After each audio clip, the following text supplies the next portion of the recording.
Anamika township में एक जोड़ा माधवैया और विमला का शिफ्ट हुआ था। उनकी दो बेटियां थी। बड़ी बेटी का नाम नूतन और छोटी बेटी का नाम सिरी था। दोनों ने खूब मेहनत की और पढ़ाई के हिसाब से दोनों को अच्छी नौकरी मिली। एक दिन शाम को सिरी कार्यालय से लौटी। हॉल में माधव अपने लैपटॉप पर काम कर रहा था, जिसे माधवैया भी पुकारा जाता था। गुड इवनिंग पापा, माँ कहाँ है? मुझे बहुत भूख लग रही है, उसे कुछ बनाने को कहो, मैं अभी फ्रेश होकर आती हूँ। सॉरी बेटी, तुम्हारी माँ बाजार गई है और आने में समय लगेगा, तो तुम ही कुछ पकाओ, वरना मैं जैत्रा फूड से कुछ मंगवा देता हूँ। तुम जो भी कहो बेटी। नहीं, कुछ भी ऑर्डर न करें पापा, मैं फ्रेश होकर अपने लिए कुछ बना लूंगी, उसने कहा और हॉल से अपने कमरे में चली गई और माधवैया अपने काम में व्यस्त हो गया। 5 मिनट के भीतर वो फ्रेश होकर रसोई में आई और 10 मिनट में उसने अपनी पसंदीदा वेज सेवैयां तैयार कर ली। गर्मा गर्म खुशबूदार वेज सेवैयां रेडी है। वो अपनी थाली ले आई और हॉल में आ गई। तब तक सोफे पर बैठी नूतन पहले से ही अपने नूडल्स खा रही थी। नूतन को देखकर सिरी ने कहा, दीदी जल्दी मत करो, शांति से खाओ, मैं आपके नूडल्स नहीं लूंगी। और आप यहाँ देखो, मैंने अपनी हॉट वेज सेवैयां तैयार की है, इसलिए आप फिक्र ना करो। मुझे बहुत भूख लगी है और मेरा पेट बकरियों की तरह मैमे कर रहा है। फिर आपको हरी घास खानी चाहिए, ना कि नूडल्स। जोकिंग नहीं, कॉमेडी। हंसी नहीं आई। बाय द वे, तुमने क्या बनाया है? कुछ ऐसा जो मैं बना सकती हूँ? मैंने वेज सेवैयां तैयार किया है। दोनों बहनों के बीच खाने को लेकर जंग शुरू होने वाली थी। माधवैया धीरे धीरे वहाँ से भाग निकला। तुम हमेशा खुद खाना बनाकर क्यों खाना चाहती हो, बताओ तो? ऐसे भी हम 2022 में जी रहे हैं। जहाँ तक मुझे पता है कि लड़कियों की ये पीढ़ी और जो काम कर रही हैं, वे भी रसोई का चेहरा देखना नहीं चाहती। एक तरह से उन्हें लगता है कि जैसे इस समय की बर्बादी है। मैं भी इसी पीढ़ी की लड़की हूँ, और भले ही मैं एक कामकाजी लड़की भी हूँ, मैं ऐसी लड़की नहीं हूँ जो रसोई का मुंह नहीं देखती, बल्कि मुझे खाना बनाकर खाना बहुत पसंद है। अच्छा, एक बार के लिए तुम नूडल्स खाओ, बहुत टेस्टी है। नहीं, अगर मैं उन्हें देखूंगी तो मेरी आधी भूख चली जाएगी, और अगर मैं चखूंगी और दूसरा खाना नहीं खा पाऊंगी। मुझे जरूरत नहीं है उन नूडल्स की, तुम ही खाओ। सिरी ने वेज सेवैयां खाना शुरू कर दिया। नूतन किचन में चली गई। सिरी बैठकर वेज सेवैयां खा रही थी। किचन से नूतन बेडरूम में चली गई। तब तक उनकी माँ भी घर लौट आई। तब तक सिरी ने भी जो भी बनाया था वो खा लिया। माँ, नूतन ने नूडल्स ऑर्डर किया और खा लिया। मैंने वेज सेवैयां बनाकर खा लिया। अब जो कुछ भी तुम खाना चाहो, बस आप दोनों के लिए ही पका लेना। मैं अब सोने जा रही हूँ। Good night. गुड नाइट मम्मा। ठीक है बेटी, गुड नाइट, सो जाओ। वहां से सिरी अपने कमरे में चली गई। 1 घंटे बाद माधवैया और विमला ने भी रोटियां खा ली और सोने चले गए। अगले दिन सुबह विमला रसोई में डोसा बना रही थी। उसके बगल में सिरी बैठी थी। नूतन उठी और हॉल में आ गई। Mom, coffee. नूतन की बातें सुनकर सिरी तुरंत जीरा पानी लेकर आई और उसे देने लगी। थैंक्स बहन, मुझे लगा तुम ना कहोगी, इसलिए मम्मी को कहा। तुम कितनी अच्छी हो।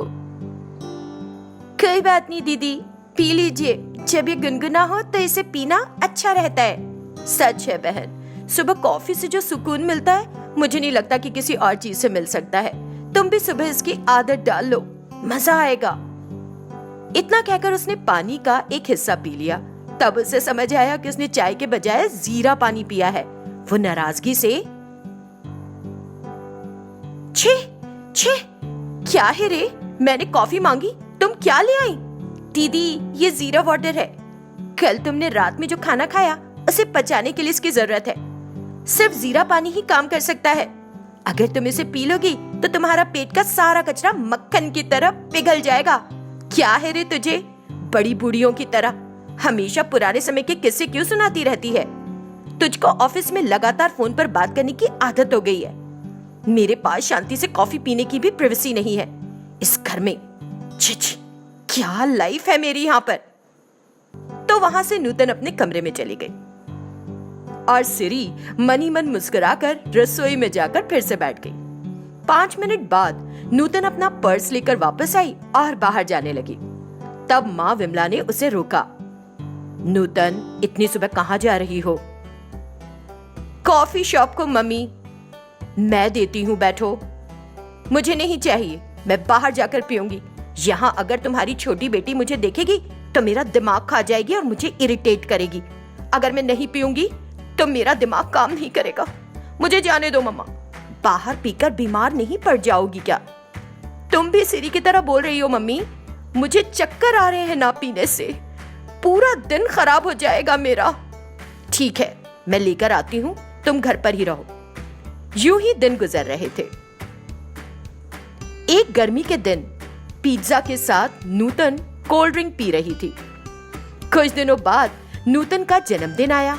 मॉम, आज घर पर कुछ मत बनाना, मैं बाहर से ऑर्डर कर लेती हूँ, ठीक है ना? नूतन की बात सुनकर सिरी बोली, बाहर का खाना नहीं खाते हैं ना, टेस्टी नहीं होगा। हम दोनों तुम्हारे लिए घर पर बनाएंगे, आप जो चाहो मांग लो। हाँ? अरे बहन, कम से कम इस एक दिन मुझे चैन से रहने दे यार। नूतन की बातों से सिरी आहत हो गई और वहां से चली गई। इस तरह नूतन रोज बाहर से खाना मंगवाने लगी। एक दिन जब उसने फास्ट फूड खाया तो हाजमा बिगड़ने के कारण उसे बहुत दर्द होने लगा। उसने दवा ली लेकिन वो फायदा नहीं कर रही थी। नूतन लगातार कराह रही थी। अपनी बहन की तकलीफ देखकर सिरी ने जीरा पानी बनाया और अपनी माँ के हाथों उसे भिजवाया। विमला ने नूतन को जीरा पानी दिया। हे भगवान, ये क्या है मम्मी? एक बार इसे पियो, तुम बिल्कुल ठीक हो जाओगी, पेट दर्द ठीक हो जाएगा तुम्हारा। फिर तुरंत नूतन ने जीरा पानी पी लिया। 10 मिनट के बाद ही उसे राहत मिल गई। तब नूतन विमला के पास आई। मम्मी, तुम सच में ग्रेट हो।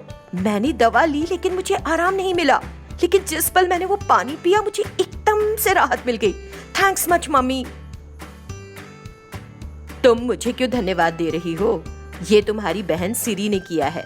वो तुमको तकलीफ में नहीं देख सकी, इसलिए उसने इसे बनाया और मुझे तुमको देने के लिए कहा। तुरंत नूतन अपनी बहन सिरी के पास आई जो हॉल में बैठी थी। सॉरी सिरी, अब से हम दोनों ऑर्गेनिक फूड खाएंगे। हम अच्छे स्वास्थ्य के साथ खुशी से जिएंगे। उस दिन से दोनों बहनों ने घर का बना खाना ही खाया और मिलजुल कर खुशी से रहने लगी। जैत्रा एड एजेंसी में आनंद मार्केटिंग ऑफिसर के पद पर कार्यरत है। आनंद अपनी पत्नी हासिनी के साथ अलकापुर शहर चला गया, अपने आवास आनंद निलयम में। वे दोनों एक सुखी जीवन व्यतीत कर रहे हैं। हासिनी, हर समय वो उसका नाम जपता रहता है और एक हचडॉग की तरह उसके पीछे पीछे रहता है। हासिनी की बहन नूतन उनके साथ ही रहती है। एक दिन आनंद सोफे पर बैठकर अपना मोबाइल देख रहा था। तभी हॉल में नूतन आती है। अरे वाह, गुड मॉर्निंग नूतन। गुड मॉर्निंग जीजा जी। वाह, मैंने आज सुबह ही तुम्हारा खूबसूरत चेहरा देख लिया, तो आज तो मेरा दिन बहुत खुशहाल जाएगा। नूतन, तुम्हें देखते ही मैं ये समझ गया। मैं एक साबुन लाती हूँ जीजा जी। मुझे आपका चिकनाई का साबुन नहीं चाहिए। आप मेरी बहन के साथ इस तरह की बात कर सकते हैं, वो खुशी से उछलकर कैच करेगी। तुमने मुझे गलत समझ लिया नूतन। मैं कोई बच्ची नहीं हूँ जीजा जी। मैं समझती हूँ आप जिस तरह से देखते हैं वो कितना फ्लर्टिशियस है। आपका अनुचित मजाक, मूर्खतापूर्ण बातें, मैं बच्ची बिल्कुल नहीं हूँ, समझिए। तब तक हासिनी हॉल में आ जाती है। पति डियर, ये क्या है? सुबह होने से लेकर जब तुम उठते हो और फिर रात में जब तक सो नहीं जाते, मेरे चारों ओर घूमना नहीं छोड़ते, फिर तुम ऑफिस का काम कैसे करोगे?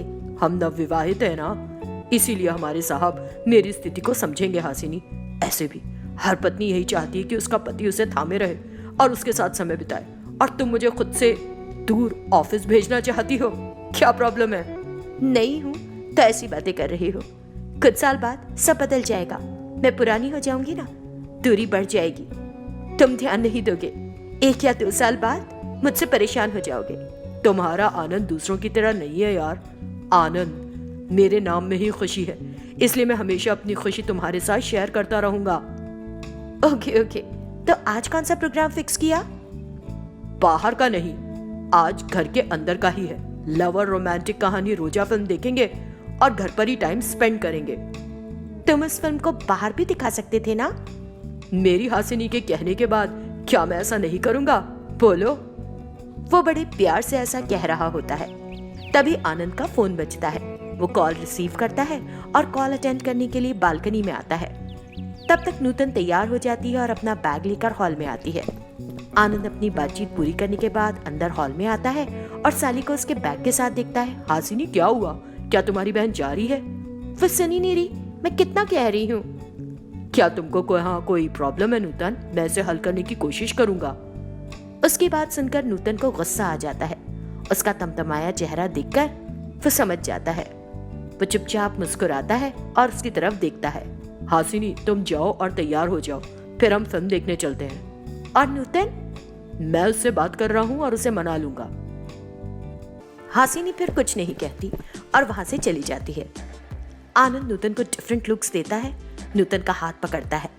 नूतन उसे गुस्से से देखती है। मैं सचमुच नहीं जानता कि अच्छा कैसे गाया जाता है नूतन। मैं पहली बार गाना सीखना चाहता हूँ, लेकिन फिलहाल ये शब्द तो गुनगुना ही सकता हूँ। ओ लड़की ब्यूटीफुल कर गई चुल, ओ लड़की ब्यूटीफुल। जीजा जी, मेरा हाथ छोड़ दीजिए, मैं चिल्लाऊंगी। मैं बिल्कुल सीरियस हूँ।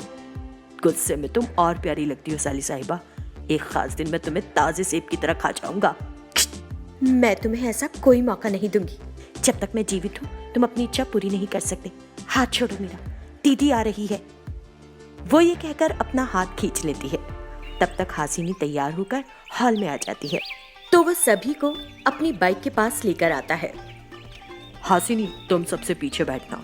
अपनी बहन को हमारे बीच में बिठाओ, क्योंकि अगर उसे कुछ हो गया तो हमें तुम्हारे पापा को जवाब देना मुश्किल हो जाएगा। ये कहकर वो नूतन की ओर देखता है।